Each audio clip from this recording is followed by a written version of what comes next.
You're in your 30s now, and the palace is your labyrinth. Every corridor whispers your name. Every silk door parts at your approach. You command the harem, but your true dominion is the unspoken. Favors, secrets, leverage. You're rich, absurdly so. You own spice routes, textile workshops, coffee stalls.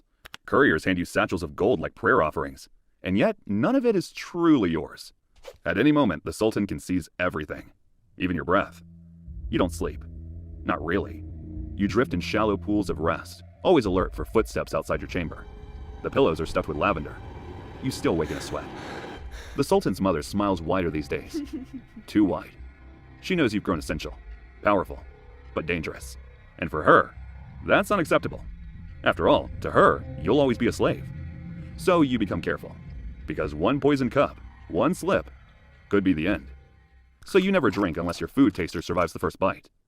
And then, there's the girl.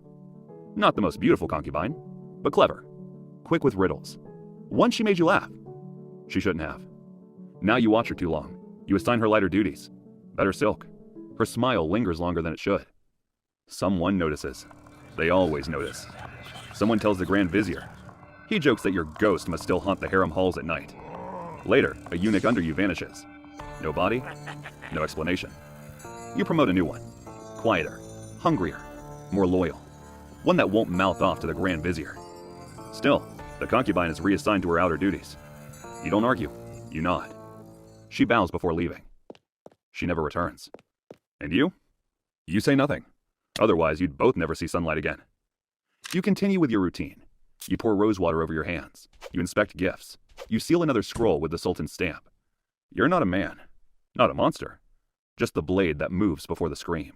And the leash that glitters like jewelry. You're in your 40s now. Your name is no longer your name. They call you Velvet Jasmine in whispers. The hand behind the veil. The Shadow Father. None of it feels real. None of it touches you. You walk the halls like an omen now. Doors open before you knock. Couriers rise before you speak. When you whisper, ministers sweat. When you blink, someone is reassigned. You don't raise your voice. Your silence is a weapon sharper than any blade. Even the Sultan hesitates around you. Not surprising, since he's old now. He had always been a weak man, relying on someone to make decisions for him. And with his mother no longer around to keep you in check, he takes your word as truth. But power this perfect comes at a cost. You no longer remember how to speak without calculation. Every phrase is a test, every compliment a transaction. Your laughs are measured. Your gaze never lingers. You're surrounded by beauty, singers, dancers, poets.